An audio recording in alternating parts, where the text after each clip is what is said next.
Cara, pra gente entrar num tema aqui, num bloco aqui de perguntas, que eu acho que é um assunto que tem muita gente tem dúvida, Uhum. tem muita gente que fala besteira a rodo sobre isso, que é a questão da progressão da carga e o progressive overload, né? E de- desmistifica pra gente a diferença das duas coisas ali em si. Boa. Que tem gente que tá falando de progressão de carga, mas na verdade tá se referindo ao progressive overload e nem sabe do que tá falando, Boa. né? E vice-versa também, né? Boa. Fala um pouquinho, Gustavo, pra Vamos gente. lá. É complexo, né? Porque quando a gente pensa em progressive overloads, o load do inglês é peso pra eles. O carga no português é volume. Então, a nossa concepção de carga é volume load, que é o quê? Volume. Volume. Que é o quê? Séries, repetições, exercícios. Ou seja, progredir carga no Brasil, do ponto de vista científico e prático, é o quê? Se aumentar a carga. É você colocar mais séries, mais repetições e mais peso também. Só que pra eles, pro pessoal dos Estados Unidos, pra qualquer pessoa do mundo que fala inglês, o load é você aumentar peso. E qual que é a concepção na cabeça deles? Quando o conceito de progressive overload, principalmente Mike Mentzer, Arthur Jones, quando eles idealizaram o HIIT, né? Que o progressive overload foi um pilar fundamental, o que eles idealizaram? Vamos pegar um indivíduo que ele agacha com 100 quilos para 10 repetições. Se daqui a 8 semanas ele consegue agachar com 105 quilos para as mesmas 10 repetições, ele teve algum tipo de adaptação, certo? Certo. Ponto. Então, para eles, o progressive overload é do tipo assim: o indivíduo ficou mais forte, ele teve adaptação, ele teve hipertrofia. Só que a gente já sabe que você progredir volume não necessariamente culmina em mais hipertrofia. Perfeito. Por quê? Porque o indivíduo ele pode colocar 100 quilos, ele faz 100 quilos para 10 repetições. Vamos voltar no nosso mesmo exemplo. Ele pode colocar 105 quilos e o que a maioria das pessoas faz? Reduz a quantidade de repetições absurdamente. E ela não metrifica ao longo desse período quanto tempo ela vai demorar para manter os 105 quilos para as mesmas 10 repetições. Por isso que lá fora eles não gostam de oscilar muito volume. O que eles fazem? Eles mantêm a quantidade de séries fixas Certo. para eles conseguirem metrificar o quê? Justamente o quê? Aumento da quantidade de repetições, aumento da quantidade de peso. Aumento da quantidade de repetições, aumento da quantidade de peso. Faz sentido? Sim, sim, perfeito. Aqui, como a gente não tem muito desse costume, a gente gosta de ficar mudando a quantidade de séries o tempo todo, a gente se perde. E aí entra, eu vou até fazer uma conta aqui, vou ter que usar a calculadora, porque vamos lá, ó. Vamos fazer a conta de volume load. Vamos pegar um indivíduo que faz 100 quilos para 10 repetições. Ele move 1 tonelada, 1000 quilos. Agora vamos pegar o mesmo indivíduo que ele vai fazer com 105 quilos, ele vai ter que reduzir a quantidade de repetições. Vamos supor que ele faça 6 repetições. Ele tem 630. 630 quilos. Ou seja, ele não progrediu carga. Sim. Aí vamos supor que, como ele não metrifica isso, vamos supor que daqui a 4 semanas ele tá fazendo de novo com 107 para 5 repetições. 535. Ou seja, ele na verdade está regredindo carga. Porque o certo seria o quê? Ele determinar um certo período onde eu vou analisar, eu sair daqui, eu quero chegar aqui. O que seria importante? Ele metrificar justamente se ele aumentou a quantidade de carga. Por isso que a maioria das pessoas começa a colocar muito peso e elas regridem carga porque elas não fizeram essa conta, elas não fizeram essa metrificação. E aí, o que seria o ideal? Depois de 6 semanas, o cara ficar com 105 quilos para as mesmas 10 repetições e aí ele tem 1050 quilos. Aí ele realmente progrediu. Aí ele realmente progrediu. Eu vi esse meu treinador Brandão falando sobre o conceito de dupla progressão. É o cello. Não, O Léo. O que seria esse modelo? Justamente você conseguir progredir peso e repetições. As duas variáveis ao mesmo tempo. Ao mesmo tempo que você, em vez de conseguir jogar 1,50 tonelada, aumentar de 10 para 12. Exato. Seria a mesma coisa que do tipo assim, a gente vai mirar, ó, eu tô fazendo remada curvada com 100 quilos para 8 repetições. Bem difícil, hein? Eu vou querer fazer com 105 para 10 repetições. É o que eles chamam de double progression do inglês. Bem Dupla difícil. progressão. É difícil. Bem difícil. É difícil, é bem difícil. Mas assim, como o Brandão, se eu não tô enganado, ele começou a metrificar mais os treinos deles, logbook, Isso, etc., tende a acontecer com uma maior facilidade. Tende a acontecer com uma maior facilidade. É o que eles. Que nem, por exemplo, para que existe a back offset? Que muita gente fala. É basicamente para aumentar essa conta. Porque você reduz o peso e você coloca mais repetições. E via de regra, repetição aumenta muito mais a carga. Simples. Vamos colocar 100 quilos para 10 repetições. 1 tonelada. Agora vamos colocar 90 quilos para 15 repetições. 1.350 quilos. Aí você progrediu. Progrediu. Só que percebe, para eu progredir carga com peso, é muito mínimo. Para eu progredir carga aumentando a quantidade de repetições, é muito maior. Muito maior. Para eu progredir carga aumentando a quantidade de séries, é maior ainda. Por isso que, principalmente lá fora, eles não gostam de fazer isso. Por quê? Porque você perde muita metrificação. Então os caras deixam algo mais fixo Fixo. ali, engessado, para que não se perca nessa Exato. ponta aí. Só que aí entra um grande problema, que é o quê? É mais lento, né?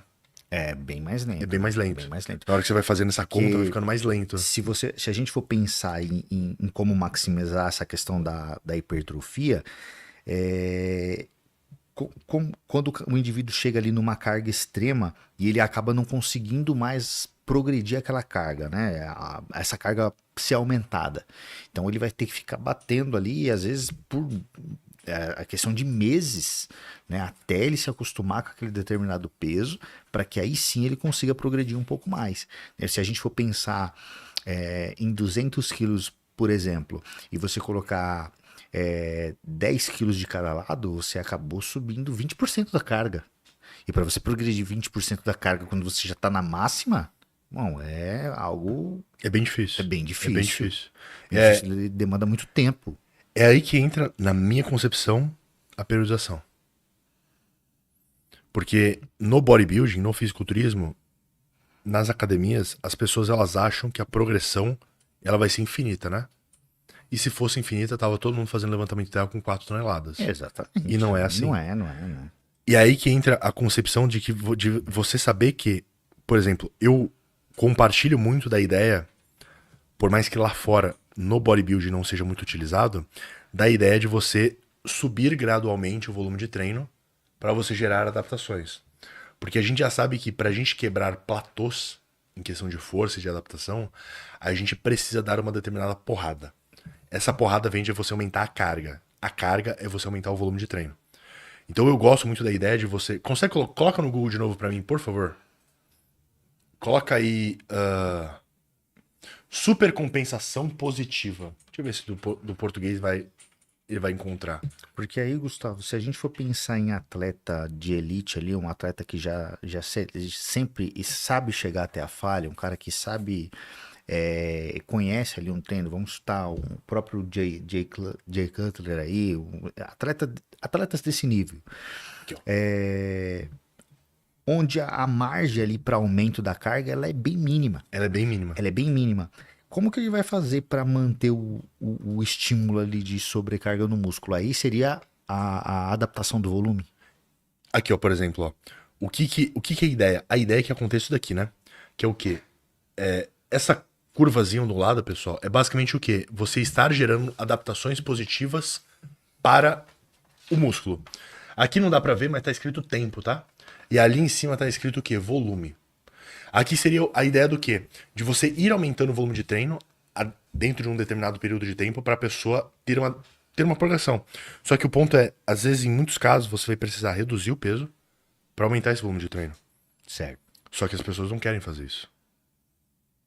Elas querem ficar com aquele peso até morrer. É a mesma coisa que você querer rodar a 300 km por hora ad infinito. 1.0 motor. Exato. Vai chegar num ponto que você vai precisar reduzir para você conseguir quebrar esse determinado platô. Tanto que quando a gente pega um tipo de periodização de powerlifting, o que eles fazem? A pessoa agacha com 300 quilos. Ela quer agachar com 301. Ela vai começar a periodização agachando com 200, 220, 240, 260. Famosa progressão de Matveev. E ela vai tentar chegar com os 301, que é o que eles chamam de ganho de 101% de 1RM. A pessoa ganhou aquele peso. O ideal seria você fazer isso dentro do bodybuilding. Que era o que? Você manipular peso e você manipular volume de treino. Intensidade e volume. Certo, perfeito. Pra você, o que? Gerar esses aumentos, essas curvas de supercompensação ao longo do tempo. Só que para isso acontecer, vai ser necessário a pessoa se desvincular do peso. Só que a gente acha que a gente vai ficar batendo com aquele mesmo peso o tempo todo até morrer. Até morrer. E não é assim que funciona. Então a gente pode dizer que o volume de treino aí realmente é o santo grau ali, né? Pra maximizar resultado. A longo, pensando em hipertrofia a longo prazo, não é que o volume ele é o santo grau, porque a gente já sabe que se a pessoa ficar longe da falha, esse volume não vai fazer nada. Mas considerando que a pessoa consiga se manter próximo da falha, essa modulação do volume de treino ela é muito importante. Por quê? Porque vamos lá.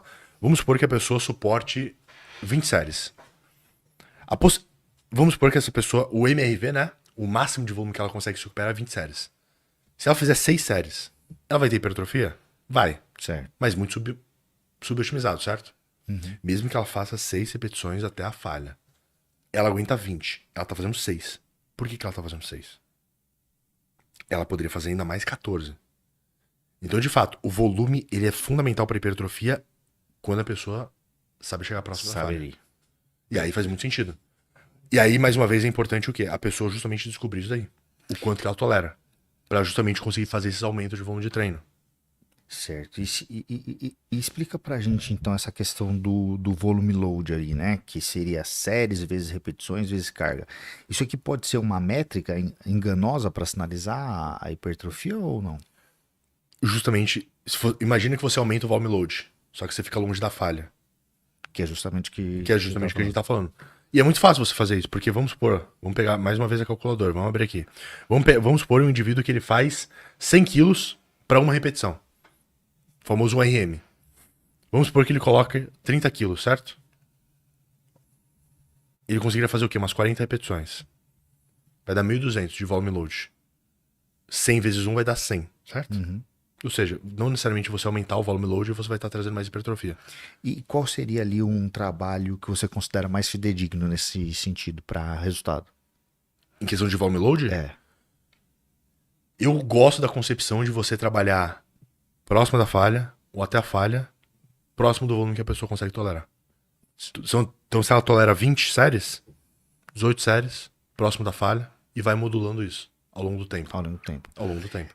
Essas mudanças, de quanto em quanto tempo você costuma fazer? Ou é individual? É individual, mas eu diria que de 2 a 4 semanas é um tempo legal. Já para pegar ali o time do atleta ou do aluno. Exato. Eu gosto muito quando eu organizo uma periodização de treino, quando eu penso nessa esquemática de treino, via de regra eu penso basicamente em 4 fases. A fase inicial seria justamente a fase de você trabalhar com o mínimo de volume de treino. É como se a pessoa tivesse voltado no deload. Então ela vai trabalhar com o mínimo de volume de treino. A próxima fase seria a fase de você estar aumentando esse volume de treino. Então você vai aumentando de pouquinho em pouquinho.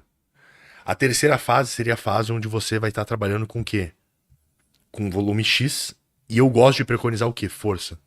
Então menos repetição e a pessoa investir muito em progredir peso. Certo. E a quarta e última fase seria você chegar nesse teto de volume de treino. Então vamos colocar em números para ficar mais claro. Vamos supor que a pessoa suporte 20 séries. Ela vai começar a primeira fase com 4 séries. 4, 6, 8. Chegam em 8, mantém 8, foca em colocar peso.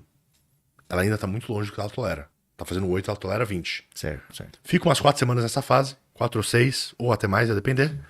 Estagnou nisso daqui, consolidou a quantidade de peso que ela colocou, começa a aumentar o volume de treino. 8, 10, 12, 14, 16, 18. Mantém 18, o máximo, um determinado período que ela sabe que ela tolera, reseta e volta novamente. Geralmente esse é um ciclo de periodização que eu gosto muito de fazer. Você gosta de fazer. De trabalhar força primeiro, depois consolida, aumenta a quantidade de repetições, aumenta o volume e taca a marcha. Legal. E como que você identifica ali que o atleta atingiu o seu máximo ali? O máximo de volume que ele Isso, tolera? é. Via de regra, algumas coisas vão acontecer. A primeira, ele vai parar de progredir, peso, o que é normal. E é uma coisa que eu nem contabilizo muito, mas tende a acontecer o quê? A pessoa começa a ter muita dor articular, a pessoa começa a ter muita dor muscular, porque a taxa de recuperação dela não acompanha mais o estímulo do treino. Ela começa a dormir muito mal, ela começa a ter problema digestivo, ela começa a ter muito gás, ou ela começa a ter muita diarreia, e ela perde a vontade de treinar. Via de regra, esses são os sintomas quando a pessoa atinge o máximo que ela tolera.